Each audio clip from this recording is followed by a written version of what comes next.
Bienvenida a La Increíble Sensación, el único podcast en español hecho por 5 mujeres muy venidas arriba, en la que hablamos de temas que nos tocan cerca, nos revolucionan y que nos motivan para ponernos en marcha.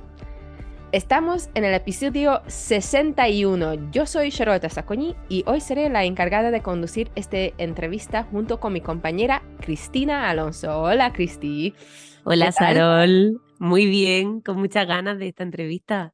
Pues, y tenemos también una invitada súper especial para mí, Nerea Galán. ¿Qué tal? ¿Cómo estás, Nerea? Hola, Hola. hola, ¿qué tal? Ay, qué felicidad Encantada de estar tenerte. aquí. Sí, estamos muy felices. Bueno, antes de comenzar la entrevista y que Cristi nos cuente algunas cosillas, quería hacer una breve descripción de tu perfil, ¿vale? Nerea Galán es profesora de lengua y literatura y es la autora del poemario Detrás de lo mentido. Nerea compagina la docencia con la escritura, la formación en psicoterapia, las artes escénicas y la investigación en el doctorado de estudios de las mujeres en la Universidad de Granada. Es decir, hace de todo. Unas ganas tenemos para escucharte, Nerea, que vamos.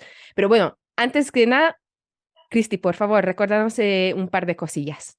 Venga, como siempre, por favor, a quien nos esté escuchando, le recuerdo que se suscriba al podcast, que puede hacerlo en cualquiera de nuestras plataformas, Apple Podcasts, iPodcast, Spotify, la que prefiera, para que así nosotras pues podamos también ganar un poco de popularidad.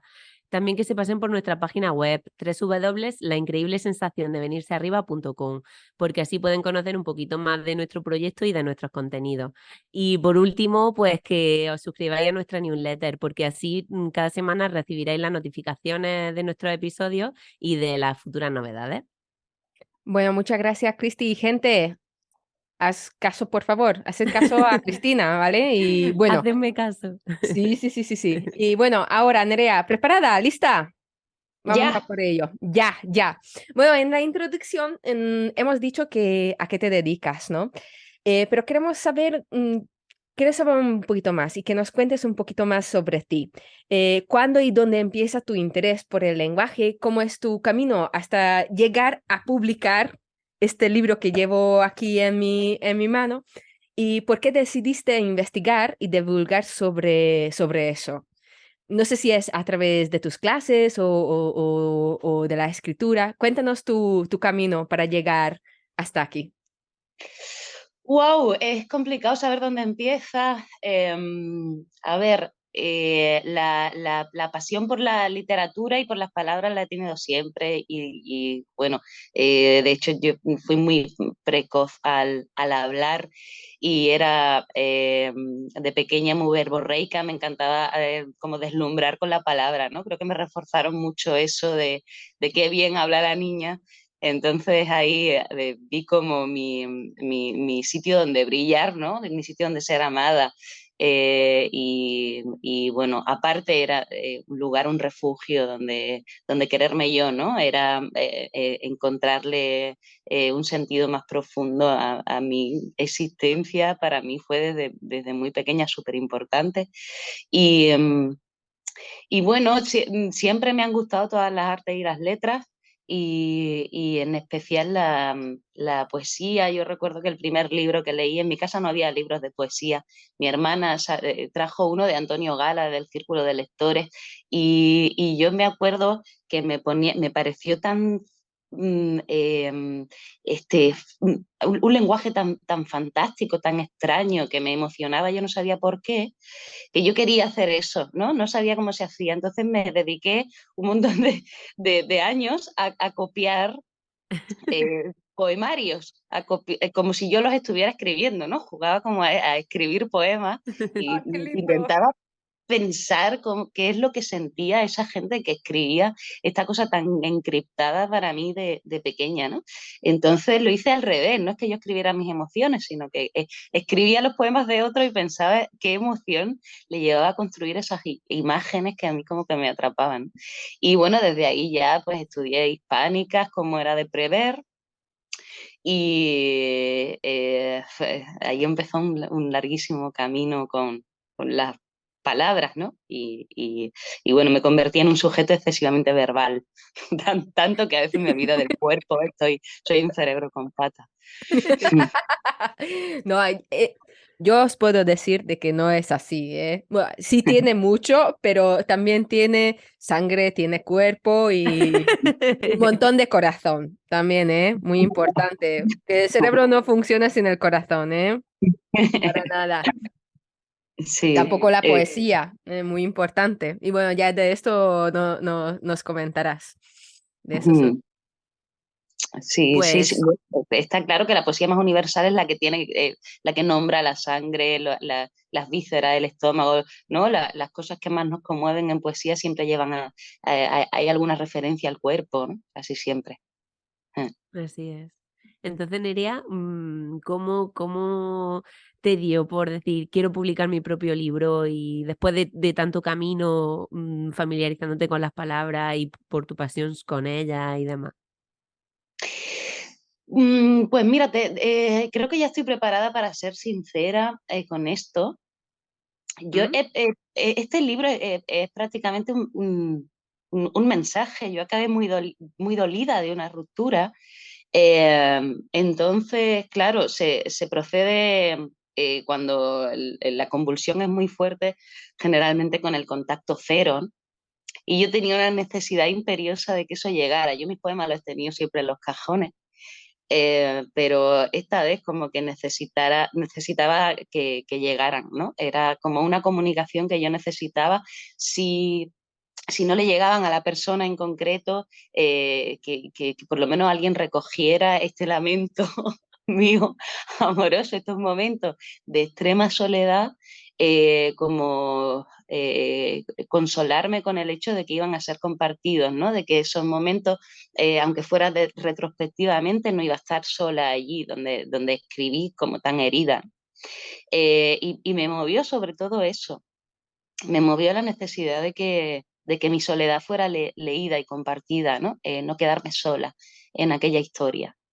Eh, Jolín, pues muchas gracias por abrirte, porque la verdad, mm, a nadie le gusta pasar por una cosa así, pero muchas veces en una situación tan extrema y triste es donde salen a veces las mayores inspiraciones, ¿no? Y creo que eso es lo que ha ocurrido en este caso, porque yo que tengo el placer de haberme leído tu libro, porque te lo decía antes, justamente me lo regaló Sarolta estas Navidades, y pensando en la entrevista, y he de decir que aún estoy digiriendo todas las verdades que cuenta en el libro, cómo plasma ese dolor que me llegaba al alma y las palabras con las que las contaba. De verdad que me parece una maravilla el libro.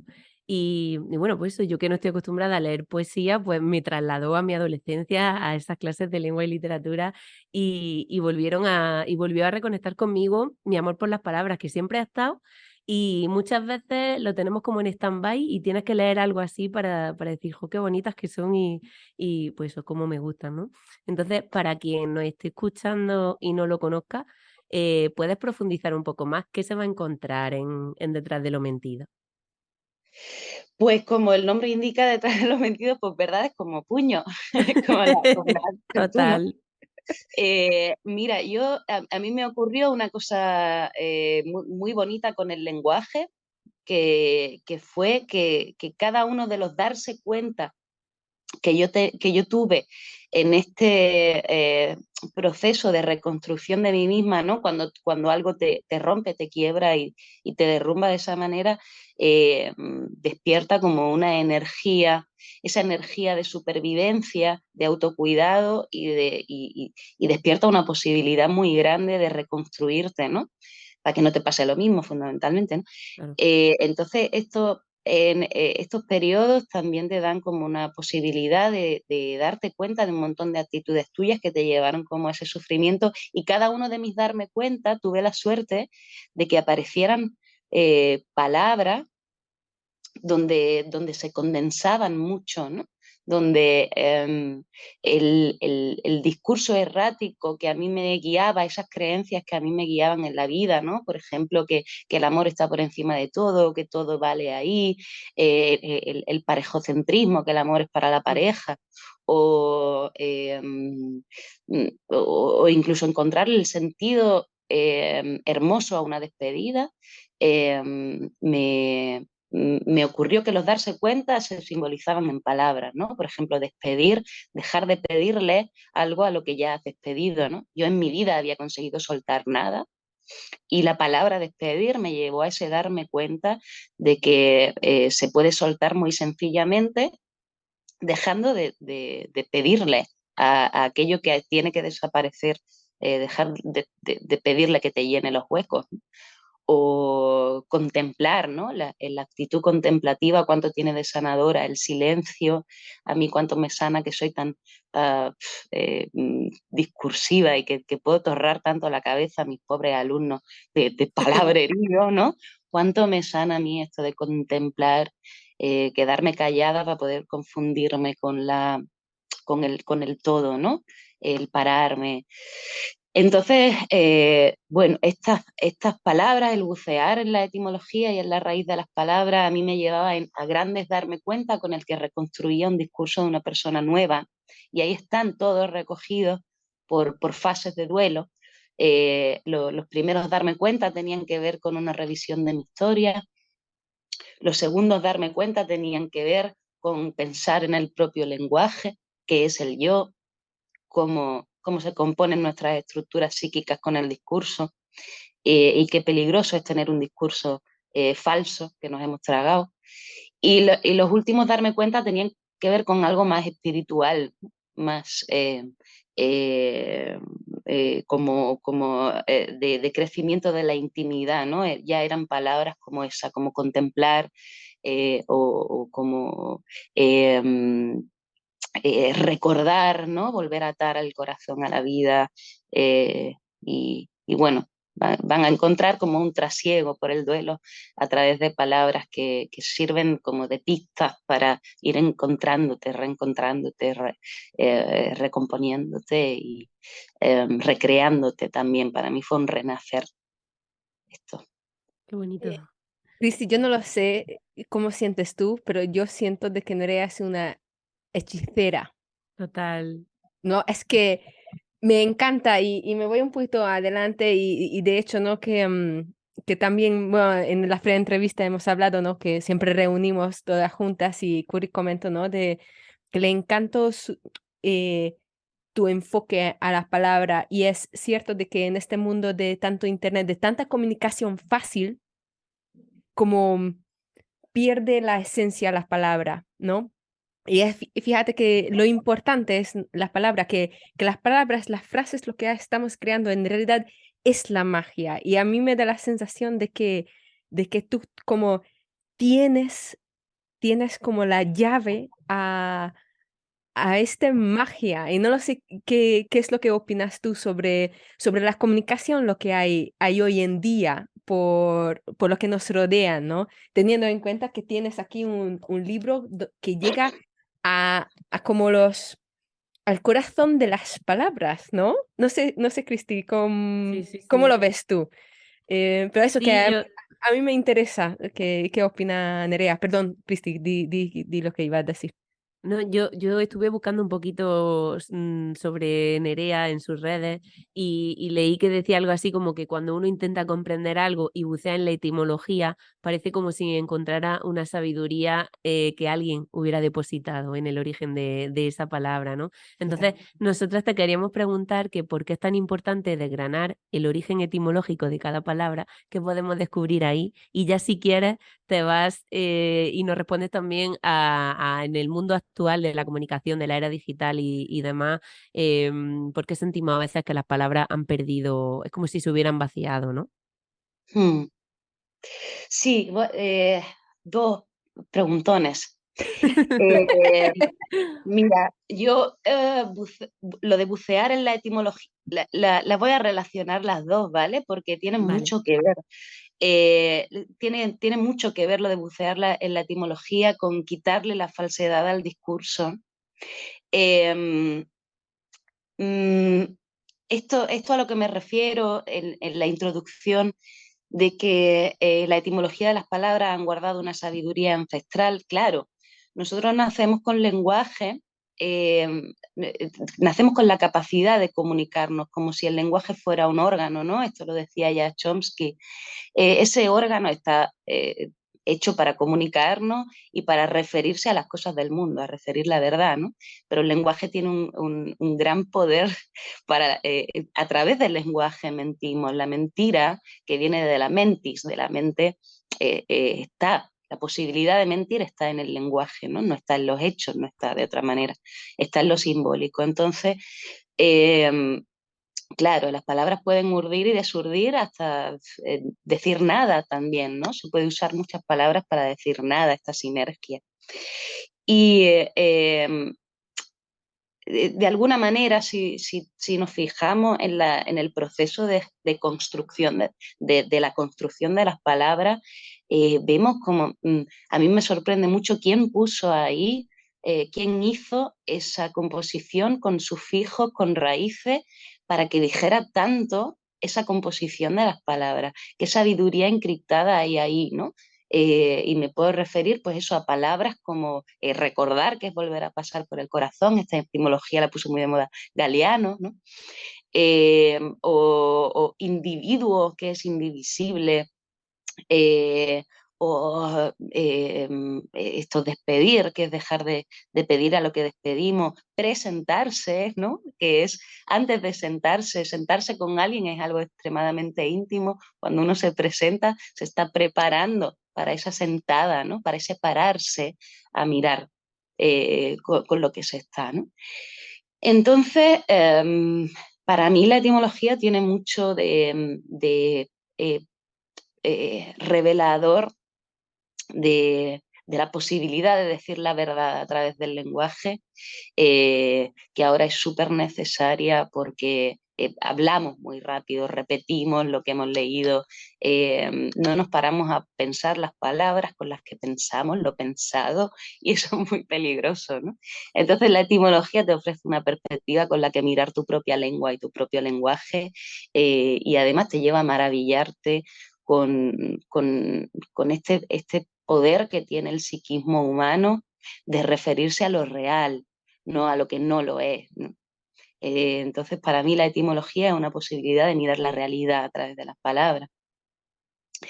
Y en cuanto bueno, a la falsedad de los discursos en boga y a toda la mentira, esto se puede abordar desde muchas partes, si lo abordamos lingüísticamente. A mí me da, siento que hay palabras que están perdiendo el sentido, ¿no? Hay palabras, el otro día escuchaba a Luis García Montero hablar de esto mismo, ¿no? Por ejemplo, de la palabra izquierda, tiene un libro que se llama Las palabras rotas, muy bonito, donde habla de cómo estamos pervirtiendo también el lenguaje. Por ejemplo, hablaba él de la palabra, bueno, las grandes palabras, justicia, paz, habla de todo eso, ¿no? Y una de las palabras que decía era la palabra buenismo, ¿no? Esto de llamar a la buena intención de las personas buenismo, ¿no? Qué cosa tan terrible destruir las ilusiones colectivas, esta tendencia que natural nuestra de generar una colectividad cuidadosa, llamarla buenismo, ¿no? El querer ser amable con el entorno. Hay muchas palabras que se están rompiendo y evidentemente tiene que ver con, bueno, con lo que el poder quiere que pensemos, como siempre, ¿no? Los discursos cada vez van más hacia la individualidad, cada vez van más hacia separarnos, dejarnos aislados.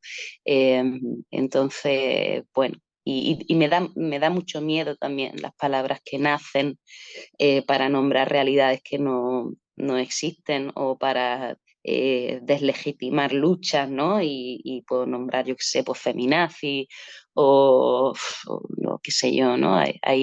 Están naciendo palabras muy peligrosas también.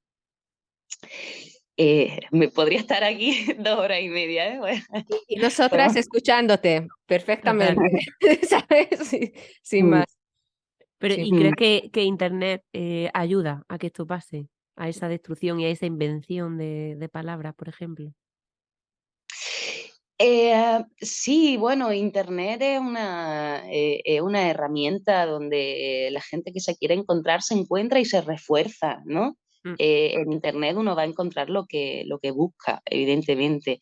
Algo que sí tiene Internet para mí, eh, no me gusta hablar mal de ello, ¿no? ujú, Porque como todo es una herramienta que cada cual usa a ujú. su manera, pero sí que creo que nos quita mucho tiempo, y la literatura o las letras necesitan mucha calma y cada vez tenemos menos tiempo de contemplación y nos estamos acostumbrando al estímulo rápido.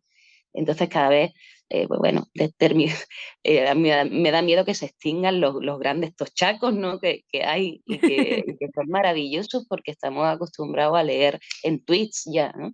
Sí. La rapidez creo que es el gran enemigo de las letras, en realidad el gran enemigo de la intimidad, ¿no? Que necesita también de su silencio y de su pausa y de su retiro, ¿no? Internet es una manera de estar permanentemente en contacto y, y estar en contacto puede ser aburrido, puede ser incómodo, puede ser muchas cosas que no, bueno, de las que queremos escaparnos, ¿no? Y, y entonces tener la posibilidad, la tentación permanente de estar en contacto con lo poquito que nos gusta a los seres humanos, estar solos, pues bueno, creo que nos despista mucho de encontrarnos a través de la literatura o de las letras más complejas. Pues sí, la verdad que estoy completamente de acuerdo con eso. Nerea, alguna vez en alguno de tus vídeos he podido escuchar que los tiempos verbales que usamos nos hablan mucho de lo que llevamos por dentro. ¿Tú crees que depende del tiempo verbal que usemos en un momento dado, podemos dar pistas de cómo nos sentimos emocionalmente? Hombre, claro, esto en cualquier terapeuta en una sesión se va a dar cuenta de si hablas de tu pareja en presente, en pasado, Total. ¿no? Claro, claro que tiene que ver con cómo percibimos las cosas, de en qué lugar del tiempo las estamos percibiendo, ¿no? El subjuntivo, ¿no? Creo que te refieres por eso a ese vídeo Sí, en el que hablo de que en subjuntivo se expresa el miedo, el deseo, la duda, ¿no? Me gustaría que fuera, o si esto ocurriera, exacto. o si me amara o me amase. Entonces, todo eso ya es proyección, ya sabes Ujú. que no es real, ¿no? Entonces, no es lo mismo decir en presente te amo que decirlo en condicional, te amaría sí. Ese condicional para mí implica una enorme falsedad Jolín, porque estás condicionando, claro. digamos, la esencia o la naturaleza de esa persona, ¿no? Evidentemente que el amor tiene condiciones, no quiero decir que no, ¿no? Pero que es muy revelador también lo de los tiempos verbales, ¿no? Decía el Cela cuando le preguntaron si estaba dormido o durmiendo, ¿no? Eh, ¿cómo era eso? Ah, le dijeron, Cela, ¿está usted dormido? Y dijo, no estoy durmiendo, que no es lo Exacto, mismo estar que no es jodido lo que estar mismo. jodiendo, ¿no? Exacto. No, fíjate, Nerea, puede ser que por eso estoy tan hecha para adelante en España, que todos los subjuntivos, todos los condicionales y todo esto quizás no puedo expresarlo tan bien, así que no me queda otra como ir para adelante, en realidad. Claro, estar presente, ¿no? Como mucho Sí, sí, hablando sí, no, de fíjate que yo, simple. sí, sí, totalmente, fíjate que yo siempre sentía de que el español es mi lengua más emocional y es mi idioma de sanación. Y puede ser que por eso, que viene realmente, lo que no dejas de desarrollar cosas desde dentro, pero desde fuera, tu forma de expresar al final también te condiciona, ¿no? Y es una cosa súper, súper importante y por eso me encanta tu enfoque de verdad utilizar la palabra de una forma tan, tan honesta y de verdad utilizar su magia de día a día que Mm. debería ser, ¿no? Para crear una realidad. La palabra y todo lo que vocalizamos a través de nuestra boca, en realidad tiene un poder de crear tremendo, tremendo, ¿no? Con nuestra mente y no lo damos cuenta la importancia muchas veces lo que tiene, ¿no? y no solamente ya, bueno, yo no soy tanto de letras, pero sí de diseño y una de las cosas lo que más me encantaba de tu libro, aparte, hombre, todo lo que es el contenido, ¿no? Pero muchas veces yo siento de que las cosas no son iguales si lo envuelves una forma errónea o si no lo presentas, ¿no? Como tú ya has Ujú, hablado sobre presentar las cosas. No me gusta decirlo, pero ahora no me ocurre mejor como es debido, ¿vale? ujú. Como no el contenido y como lo das es una pareja, una cosa que es muy importante que vayan de las manos. Y la verdad que así que a mí me encanta la forma que estás presentado este libro, tan limpio y tan honesto como es su contenido. Y la verdad que me encantaría que también nos hables un poquito de esta parte visual, de la maquetación de este libro y por qué para ti tiene tanta importancia viniendo de este mundo de letras. Mm.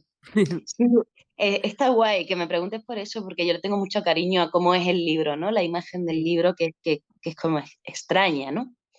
Los chinos dicen que la función crea la forma, la forma se adapta a que aquello funcione, ¿no? Entonces yo tenía muy claro que quería que lo diseñara Julia Valencia, que es una genia con lo visual y sabía que iba a captar la sensibilidad que había en el libro. Estaba claro que yo quería negro sobre blanco porque estamos hablando de las palabras, de las letras, del lenguaje, ¿no? Y el negro y el blanco para mí tenían mucho que ver con eso. Luego hay otro aspecto que es la blancura y la pureza, que me di cuenta luego, yo no lo hice queriendo, hay culturas, por ejemplo, en la japonesa el duelo se expresa con el blanco, pero es que también en psicología del color, cuando le haces a un niño, bueno, a un adulto, ¿no? Yo lo he visto esto en sesiones también, eh, pintar a la familia, las personas bueno, o la estructura familiar, la gente elige cartulinas en blanco o pinta en blanco a las personas con las que está en duelo, ¿no? Porque es el color del vacío en realidad.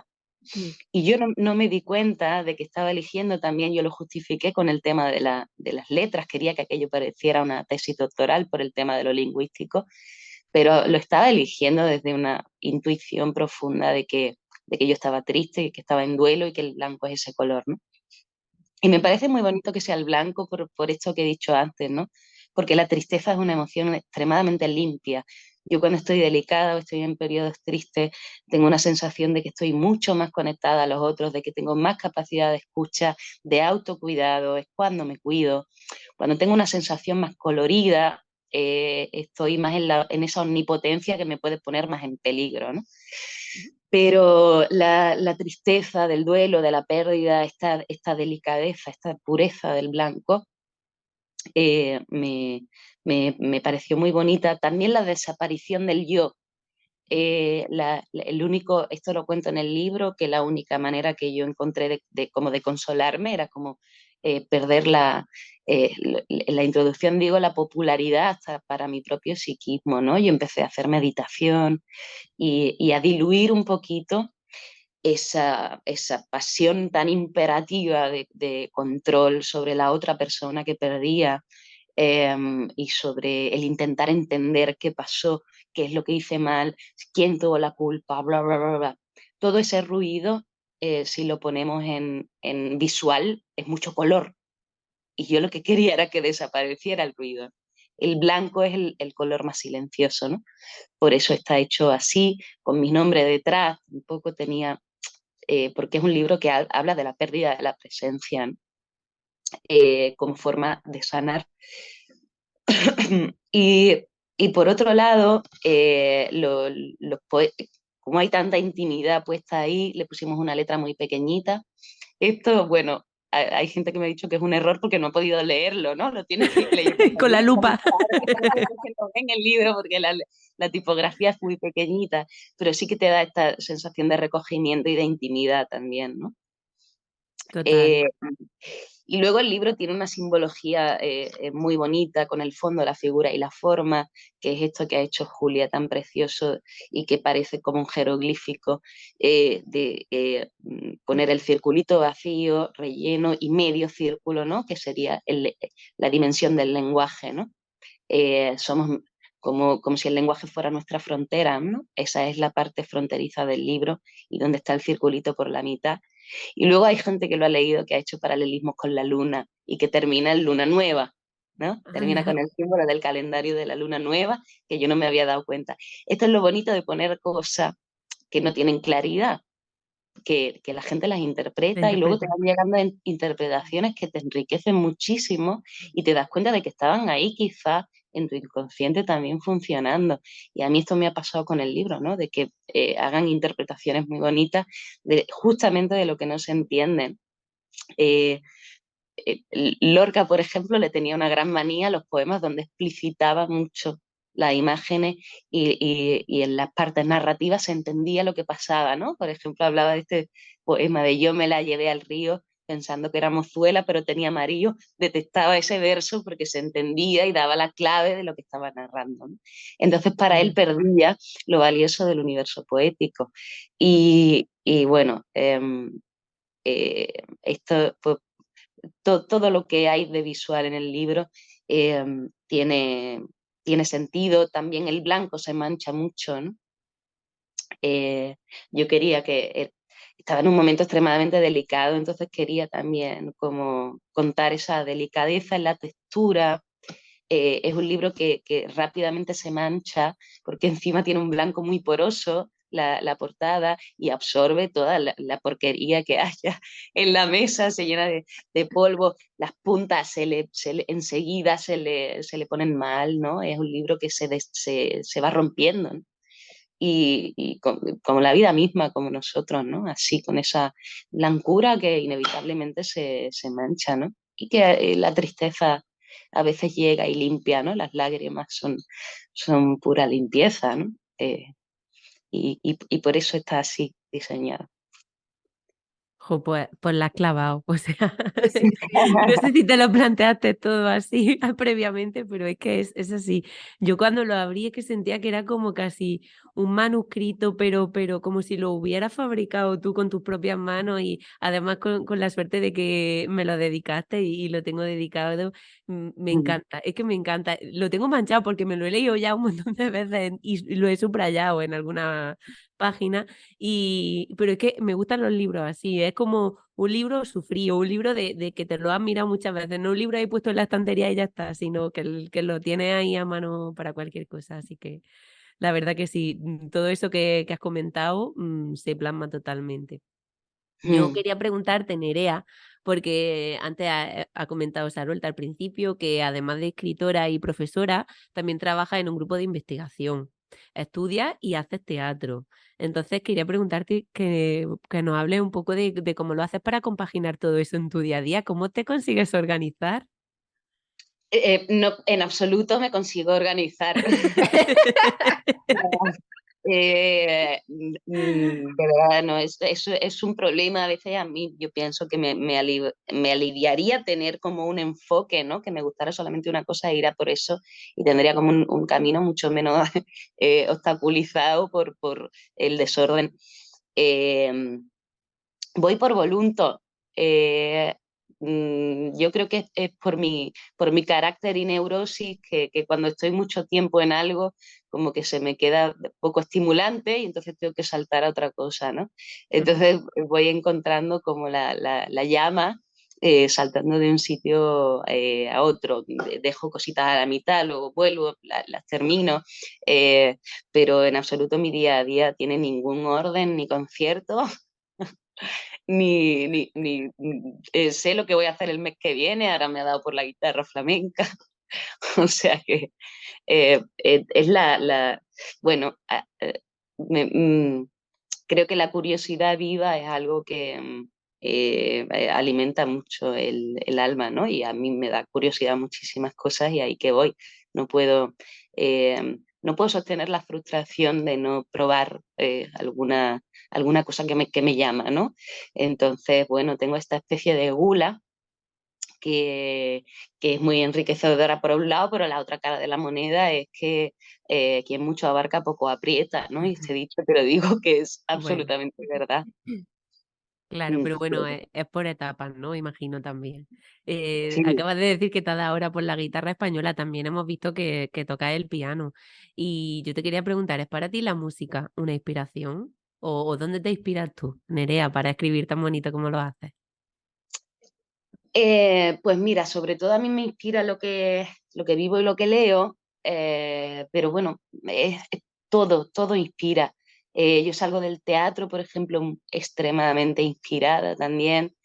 Creo que cualquier contacto con el arte te despierta por dentro, te enfoca dónde estás, lo que tienes pendiente, lo que necesitas resolver o trabajar artísticamente. Entonces, para mí, es tanto escuchar una canción como ver una obra de teatro, como ponerme a tocar o lo que sea, ¿no? El arte que hay en la propia naturaleza, lo paisajístico, yo qué sé, el sonido del viento, ¿no? Cualquier contacto con la belleza te enciende la sensibilidad y te lleva a ti y a lo que necesitas, ¿no? Plasmar con el arte. Entonces todo me inspira. La música, desde luego, mucho, porque tiene que ver con la poesía, pues que es un lenguaje que se significa a sí mismo. Entonces es completamente genuino. Habla de ti, nada más, ¿no? Eh, entonces, además te va directo a ponerte los vellos de punta, ¿no? El final de un poema, una parte melódica que sea muy bonita, muy brillante, a mí me conmociona muchísimo. Entonces, eh, sí, música y poesía para mí eh, tienen eso en común, que no referencian nada de la realidad y no eh, aluden a una sensibilidad muy pura, ¿no? Muy autosignificante, muy personal y extremadamente subjetiva. No se cuela nada de este discurso de mentira, es todo muy real en poesía y en música. Ay, es que Nerea, yo de verdad podría escucharte. Puf.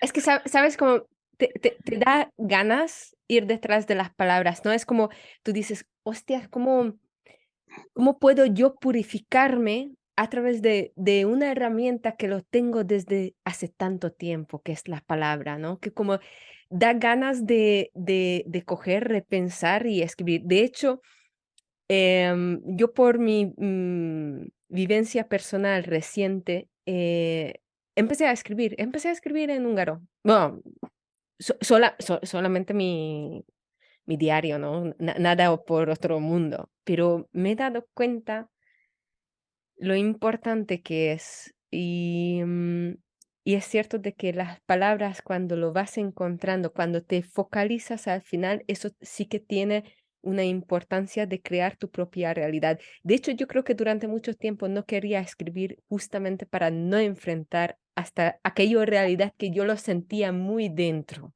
Fíjate lo que te digo. Entonces, a mí me gustaría preguntarte, ¿no? Porque que yo te conozco de hace tiempo y siempre parecías una mujer muy valiente con sí misma. No sé si me explico, pero valiente enfrentando tu propia realidad, ¿no? Que es que muchas veces es lo más complicado porque nos gusta mentir a nosotras mismas, ¿no? Mm. Completamente. Si uno quiere empezar a escribir, ¿qué serían tus recomendaciones? ¿Dónde empezar? Igualmente como a escribir un libro o empezar a escribir tu propio Mm. diario, ¿no? Dejar huella, ¿no? Crear realidad a través de la escritura. ¿Qué recomiendas? ¿Cómo empezar?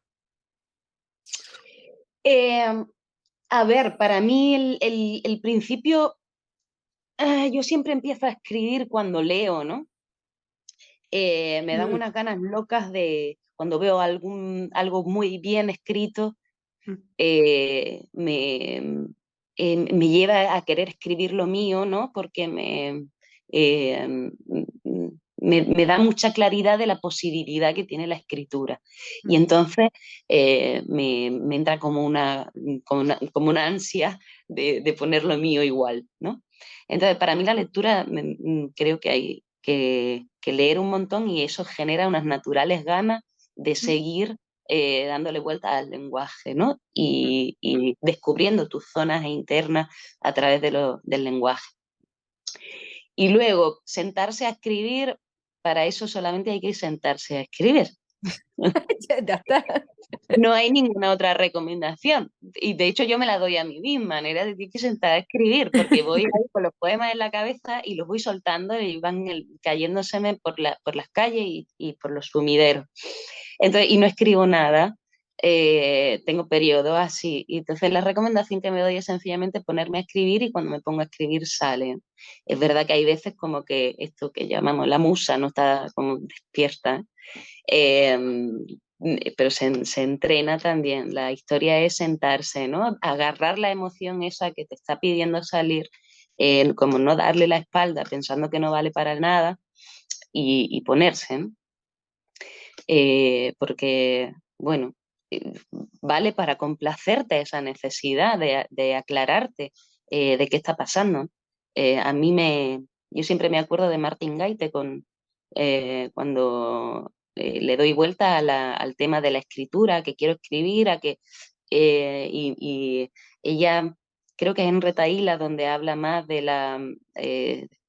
bueno, también en el cuarto de atrás, sentarse a escribir es encender hablaba de la lamparita de su escritorio, eso, sencillamente escribir eso, o sea, encender la lámpara del escritorio y tener el folio en blanco empezaba a poner en orden la cabeza y empezaba a iluminar las zonas internas que necesitan ser miradas, ser vistas, ¿no? Sobre todo yo creo que se escribe para eso, para entender, descubrirse. Así es. Nerea, a mí me surge el tema de ser mujer escritora. Nos decía Susana, nuestra compañera, hace unos días que había leído un artículo que hablaba de las mujeres en el arte, ¿no? Y escribir arte también, tú lo acabas de decir. ¿Es más difícil que ser hombre escritor? Yo te diría que sí, aunque parezca que ahora está como de moda la escritura femenina, ¿no? Que ahora Mm, las mujeres ganan todos los premios y bueno, el fenómeno Carmen Mola, ¿no? Estos mm, señores sí. que se pusieron un seudónimo de mujer, ¿no? Se habló mucho de eso. Y mira, justamente este verano fui a una conferencia de Sara Mesa, que es una novelista maravillosa y también muy buena poeta, aunque ella no lo crea así, a mí me gusta. Ella hablaba de cómo es que aunque el número de mujeres que publican regularmente en grandes editoriales ahora mismo ha subido, no tiene nada que ver el porcentaje de hombres y mujeres todavía que son publicadas por estas grandes firmas, ¿no?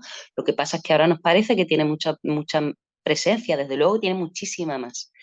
Pero Mm, una de las cosas de las que hablaba es que siempre, y fíjate ahora mismo está pasando, cuando ella aparece en un medio de comunicación, suele aparecer mucho en una especie de sector que es la literatura femenina, ¿no? Y le preguntan sobre ser mujer en el ámbito literario. Y ser mujer condiciona extremadamente su entrevista. Le preguntan por el hecho de ser mujer, por el hecho de ser madre. Y, y bueno, esto es evidentemente sintomático de una falta de claro. naturalidad con respecto al espacio que ocupamos las mujeres en la literatura, desde luego que sí, ¿no? Eh, se habla, ¿no? Ella hablaba de que aparecían los periódicos como escritora mujeres escritoras, ¿no? En los propios libros de texto sigue habiendo en literatura una partecita chiquitita, un recuadro al final del tema, generalmente que no es obligatorio, donde se trata literatura femenina, ¿no? Como una cosa aparte. El universo es androcéntrico, Total. es masculino, y lo Mm. otro somos nosotras, que ocupamos una pequeña porcioncita, pero que al ocuparla, pues es como que chirría, y por eso se ve más, ¿no? Y también hablaba del Ujú. fenómeno de que las mujeres con el tiempo iban perdiendo gancho editorial, porque se sigue explotando el capital erótico de las mujeres, ¿no? Las mujeres guapas, hablaba de Andrea Abreu, la de Panza de Burro, o bueno, escritoras jóvenes, mujeres, Sara Torres, que están teniendo mucha visibilidad porque Mm. también utilizan, no ellas, ¿no? Pero las firmas utilizan su imagen también, Claro. y le hacen unas sesiones fotográficas que dices tú que tiene que ver el tocino con la velocidad, ¿no? Ya. Porque esto es así, ¿no? Sí. Vamos, Mm. qué triste me parece me parece lo que acabas de decir, ¿no? Y fíjate que lo importante es en realidad mm, que haya un contacto personal entre los escritores y también la audiencia, porque muchas veces creo que llegan las cosas una forma muchísimo más personal cuando hay este encuentro, ¿no? Y muchas veces parece de que solamente muy poca gente es lo que realmente conecta con los escritores en persona. Y de hecho, ¿no? Eh, Te hemos invitado, bueno, yo ya tenía hace muchísimo tiempo en mente de invitarte, ¿no? Pero en diciembre pasado tenía la suerte, ¿no? De que has venido a Granada, de hecho, encontrarte, verte en esta sesión donde recitabas tus poemas con otro compañero, con la música flamenca, que vamos, era una gozada tremenda y era una cosa súper especial, ¿no? Porque esta conexión que al final tienes con el autor, no es lo mismo. Y más cuando estás escuchando, ¿no? Cómo, cómo narran bueno, lo que han escrito, ¿no? Porque podría ser no solamente, en tu caso son las poemas, pero en caso de novelas, pues, ¿no? Serían textos bastante más largos. Pero bueno, volviendo. em, a mí me encantaría que nuestros oyentes que te escuchan a narrar uno de tus poemas, porque para mí era una cosa súper mágica y yo creo que es un regalo tremendo que podemos dar a nuestros oyentes. Así que, Nerea, no lo sé si tienes ahí en tu cabeza directamente un poema que nos quieres narrar, pero por favor, nárranos una de tus poemas. Vale. No sé si tenéis alguna petición o elijo así al tuntún, si os ha gustado alguno más que otro, y si no, Nada, un procedo. pedacito de alguno de tus poemas que cualquiera de ellos nos va a gustar seguro. ¡Qué ilusión! Ok. Sí, mucho. Mira, a mí me gusta mucho este poema Deshablar, porque me he visto tantas veces en ese momento en el que se tiene que hablar de asuntos importantes y nos ponemos a hablar del tiempo o de o que falta, hay que comprar leche mañana, ¿no? Nos Sí. cuesta tanto trabajo sentarnos a hablar de lo fundamental y de lo que es urgente y prioritario en la vida, ¿no? De los afectos y de nuestra interrelación. Y nos cuesta un montón, ¿no? Conectar con la honestidad, con el conflicto. Le tenemos como muy poca confianza al conflicto, y creo que de esa fricción es de donde nacen los vínculos más honestos, ¿no? Atravesando esas zonas juntos. Y entonces, en este poema yo lo hice al revés, y en lugar de escribir sobre la etimología, me la inventé. Entonces le puse un prefijo a una palabra que no lo lleva normalmente, que es hablar. Uno puede deshacer, o puede desmentir, o puede... todo lo que lleva el prefijo des se puede deshacer, ¿no? Ujú. Hablar no. Lo hablado, hablado está, no se puede descomer ni desconducir, ¿no? Entonces yo me inventé la palabra deshablar para hablar de ese momento, de esa cosa que hacemos cuando no hablamos de lo que hay que hablar, ¿no? Para mí como que el verbo hablar perdía todo su contenido, estaba vaciado, ¿no? Entonces a ese momento en el que lo llamé deshablar, ¿no? Y este poema habla de ese verbo. Empieza con una frase de mi Martin Gaite que la adoro, que es hablar es quererse. El silencio, desnudo, observado por interrogaciones, sucede ya. Ese vacío de plomo huele el miedo y ha vuelto a perseguirme hasta esta casa. Lo conozco bien. Las paredes oyentes del frío adivinan la incógnita resuelta al otro lado de la puerta. Las máscaras jubiladas comienzan a visitarnos en la intimidad donde trabajaban de jóvenes. La seducción convertida, ¿cuándo y cómo? En ataque terrorista a la naturalidad, va a estrellarnos su pudor. Sé que sabes que sé y como tú prefiero ignorarlo, pero que no oí todavía. Vayamos despacio. Yo fingiría desconcierto si me hablaras de cuánto me quieres querer y no puedes, y quieres poder y no sabes, porque saber amar es sencillamente amar y su alternativa a ignorar lo que no se ama. Me sé de memoria el final, qué pena de amor.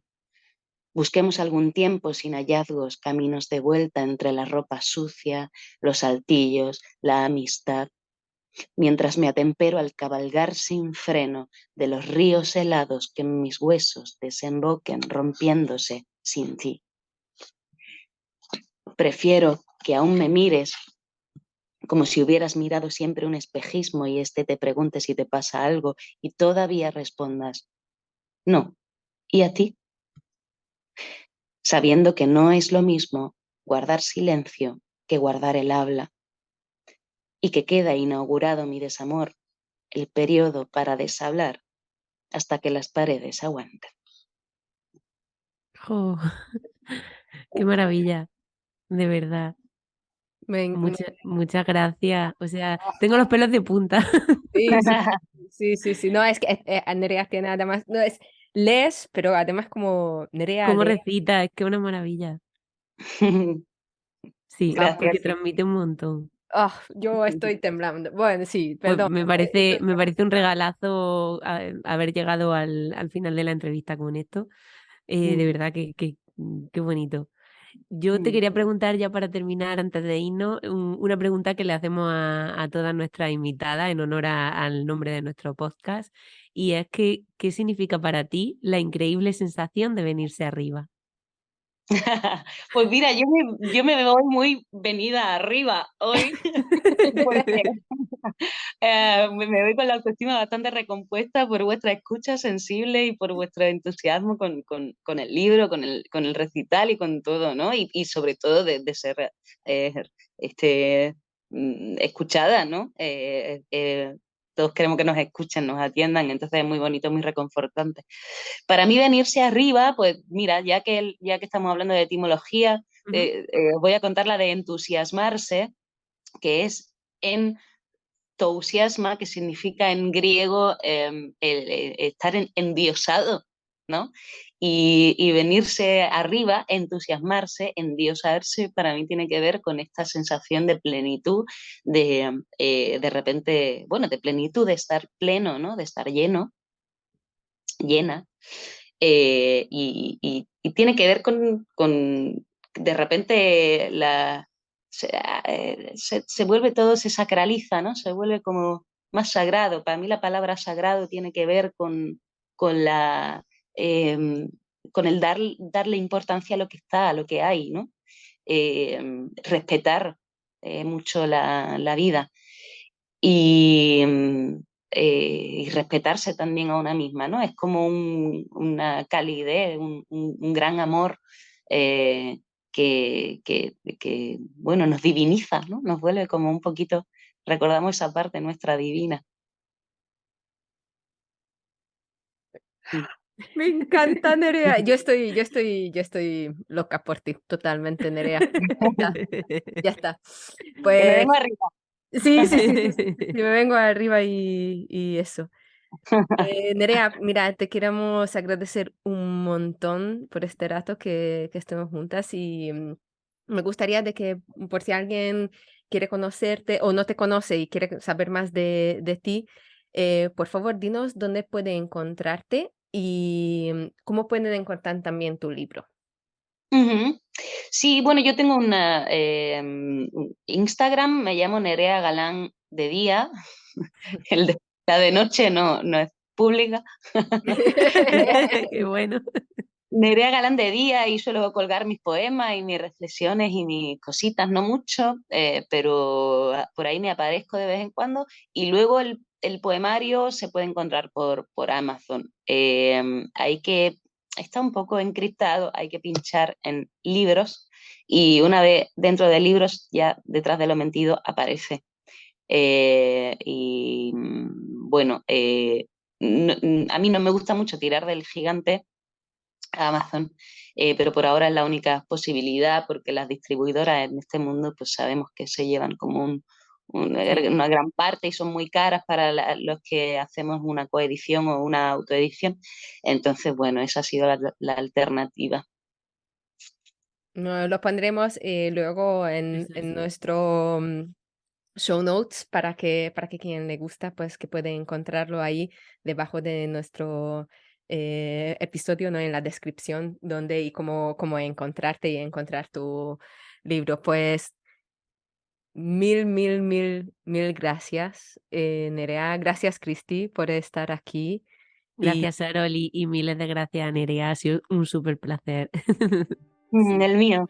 sí, era de verdad una cosa súper honesta. Y bueno, gracias a ti que nos escuchas, decirte que esperamos dentro de 2 semanas con el próximo episodio 62, que vamos a traer otra cosita muy especial.